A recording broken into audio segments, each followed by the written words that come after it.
Assalamualaikum warahmatullahi wabarakatuh. Alhamdulillah rabbil alamin wassalatu wassalamu ala asyrafil mursalin Sayyidina Muhammadin wa ala alihi wa sahbihi ajma'in, amma ba'du. Saudara-saudara sekalian, kita lanjutkan kajian kita tentang puasa menurut Imam Ghazali dalam kitabnya Kitab Ihya Ulumuddin. Saudara-saudara sekalian, yang sudah kita kaji beberapa hari ini itu biasa dalam kitab-kitab fikih. Artinya selain Imam Ghazali pun selain Imam Ghazali pun ulama banyak yang membahas tentang hal-hal yang telah kita sebutkan, mulai dari niat sahnya, syarat sahnya puasa, atau istilah Al-Ghazali kewajiban yang harus dilakukan, kewajiban lahir yang harus dilakukan oleh orang yang sedang melaksanakan ibadah puasa, sampai dengan sunnah-sunnah yang harus yang disunatkan dilakukan oleh yang sedang menjalankan ibadah puasa. Selanjutnya ini yang jarang dilakukan oleh ulama yang lain.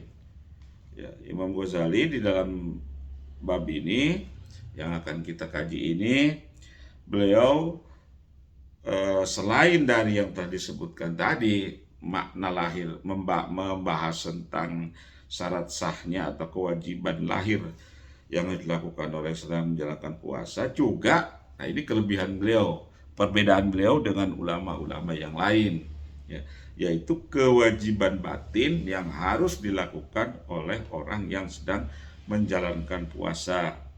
Sehingga babnya pun atau pasalnya beliau mengatakan al-fasdus tsani fi asri saum wa surutihil batinah. Jadi bagian yang kedua dalam asrarus saum, ya, dalam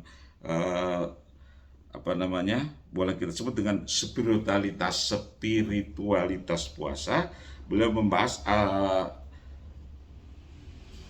asroris saum wa surutihil batinah, ya, syarat-syarat batin puasa atau kewajiban batin, ya, yang harus dilakukan oleh orang yang sedang menjalankan ibadah puasa atau puasa Ramadan, atau barangkali bisa disebut oleh seorang pakar dan guru besar tasawuf, ya, guru besar ilmu tasawuf di Universitas Islam Negeri Syarif Hidayatullah Jakarta. Ini sangat saya kagumi, ya, saya banyak membaca buku beliau, yaitu Profesor Dr. Yunasril Ali, ya, Profesor Dr. Yunasril Ali. Beliau adalah guru besar ilmu tasawuf di Universitas Islam Negeri Syarif Hidayatullah Jakarta. Ini sekali lagi orang yang sangat, ulama yang sangat saya kagumi. Saya banyak membaca buku-buku beliau. Paling tidak ada 4 buku yang pernah saya baca, yaitu Manusia Citra Ilahi, Pilar-pilar Tasawuf, Jalan Kearifan Sufi, dan Spiritualitas Ibadah. Ini buku yang paling baru, terbit bulan April tahun 2022.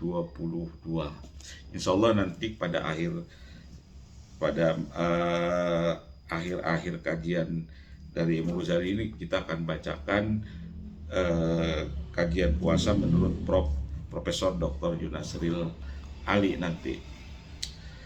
Jadi pada bab ini Imam Ghazali membahas spiritualitas puasa, ya, spiritualitas puasa atau menggali keindahan dan kedalaman ibadah, ya, keindahan.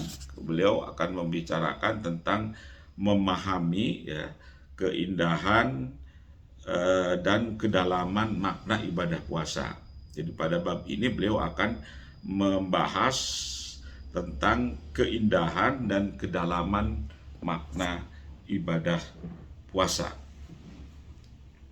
Imam Ghazali mengatakan, ilam anna sauma thalathu darajatin, as-saumul umum wa saumul khusus wa saumul khususil khusus. Amma saumul umum bahwa kaful batni wal farji an qada'i syahwati kama sabaqa tafsiruhu. Wa amma saumul khusus bahwa kafus sam'i wal basari wal lisan wal yad wal rijli wa sairil jawari anil atham. Wa amma saumul khususil khusus fa saumul qalbi anil himamid daniati wal afkari dunyawiyati anil himamid daniati wal afkari dunyawiyati wa kafihi an siwallahi azza wa jalla bil kulliyah wa yasul fitru fi hadha saumi bil fikri bima siwallahi azza wa jalla wal yaumil akhir wa bil fikri fid dunya illa dunyan turadu liddin fa inna dzalika min zadil akhirah wa laysa minad dunya hatta qala arbabul qulub man taharraqat himmatuhu bitasarrufi fi naharihi li tadbiri ma yafturu alaihi kutibat alaihi khati'atun wa inna dzalika min qillatil wuthuq bi fadlillahi azza wa jalla wa qillatil yaqin bi rizqihil maut. Wa hadhihi rutbatul anbiya wasiddiqin wal muqarrabin wa la yatulu nadhur fi tafsiliha qawlan walakin fi tahqiqiha amalan. Fa inna iqbala bi kunhil himmati ala Allah azza wa jalla wa insirafi an ghairillahi subhanahu wa talabusin bimana qawlihi azza wa jalla qulillah thumma dharhum bi khawdihim yal'abun. Imam Ghazali mengatakan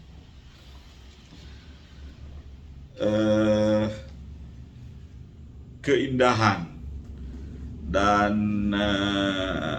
kedalaman makna puasa adalah sebagai berikut, kata Imam Ghazali.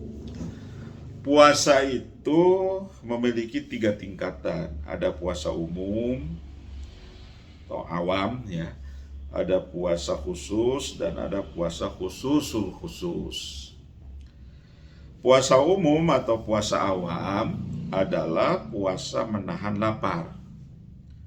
Ya, puasa yang hanya puasa umum atau puasa awam adalah puasa yang hanya menahan lapar, menahan haus, menahan kemaluan dan keinginan-keinginan lain yang dapat membatalkan puasa sebagaimana yang telah dijelaskan, ya, tadi beberapa hari yang lalu. Kemudian, yaitu yang kita bahas kemarin itu adalah puasa awam. Kemudian ada puasa khusus. Adalah puasa menahan pendengaran. Menahan ini maksudnya memelihara, ya. Menahan ini maksudnya memelihara pendengaran, penglihatan, tangan, kaki, dan seluruh anggota badan kita, anggota tubuh kita dari berbagai perbuatan dosa.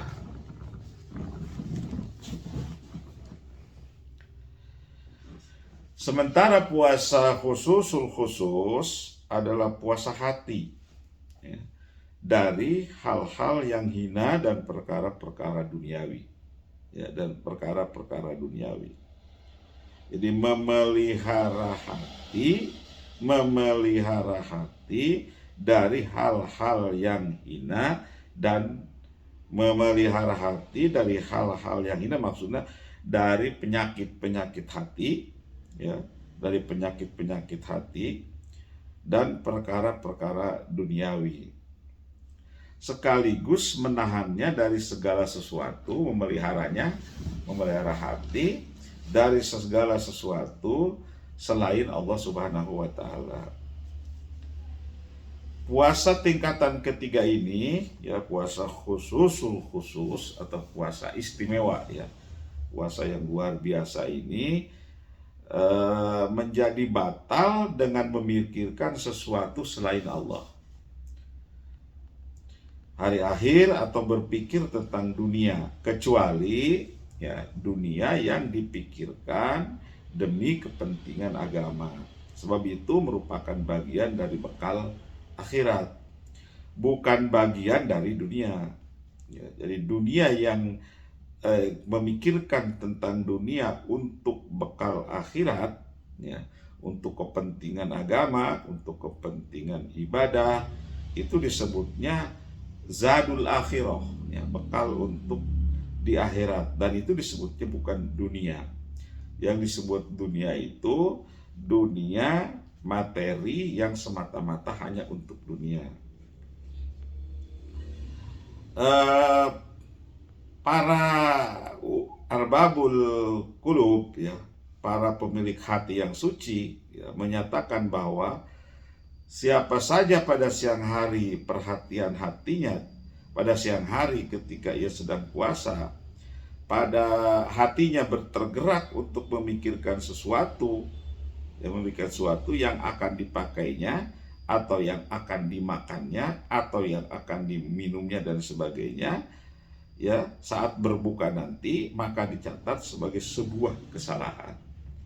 Jadi orang yang suci hatinya, orang yang suci hatinya, atau istilah Imam Al-Ghazali itu disebut arbabul qulub, ya, arbabul qulub, orang yang bersih hatinya itu, kalau memikirkan sesuatu, apa yang akan dipakai, apa yang akan dimakan, apa yang akan diminum, dan sebagainya pada saat berbuka nanti, itu sudah termasuk perbuatan dosa. Dicatat itu sebagai suatu dosa atau suatu kesalahan. Karena hal itu merupakan pertanda lemahnya kepercayaannya terhadap karunia Allah Subhanahu wa taala. Sekaligus kurangnya keyakinan terhadap rezekinya, terhadap rezeki Allah yang telah dijanjikan oleh Allah, al-mau'ud, ya, yang telah dijanjikan oleh Allah. Ini adalah tingkatan puasanya para nabi, para siddiqin, para orang-orang yang muqarrabin, para orang yang soleh, ya. Tak banyak, kata Imam Ghazali, di sini kami tidak banyak membahas, atau tidak banyak pandangan yang mendetail tentang pembahasan tingkatan ini. Namun secara praktis saja nanti dapat dibahas nanti. Yang terpenting adalah menghadapkan cita-cita, menghadapkan keinginan, himmah, ya, cita-cita tertuju hanya kepada Allah dan berpaling dari selainnya, serta berusaha menyelami makna firman Allah yang Allah berfirman, Qulillahu thumma dharhum fi khawdihim yal'abun. Ya, itu surat Al-An'am ayat 91, ya, surat Al-An'am ayat 91. Qulillah thumma dharhum fi khawdihim yal'abun. Katakanlah Allah lah yang menurunkannya. Kemudian sesudah kamu menyampaikan itu maksudnya Qurannya. Katakanlah Allah lah yang menurunkannya, atau yang menurunkan Al-Quran. Kemudian sesudah kamu menyampaikan Al-Quran kepada mereka, ini Nabi Muhammad, ya, summa dharhum fi khawdihim yal'abun, gitu. Kemudian sesudah kamu, kata Allah, menyampaikan Al-Quran kepada mereka, Muhammad, biarkanlah mereka bermain-main dalam kesesatan. Bi khawdihim yal'abun, ya, bermain-main dalam kesesatan. Adapun puasa khusus, ya, nanti akan kita bicarakan insya Allah pada pertemuan berikutnya. Wallahu a'lam bishawab. Wassalamualaikum warahmatullahi wabarakatuh.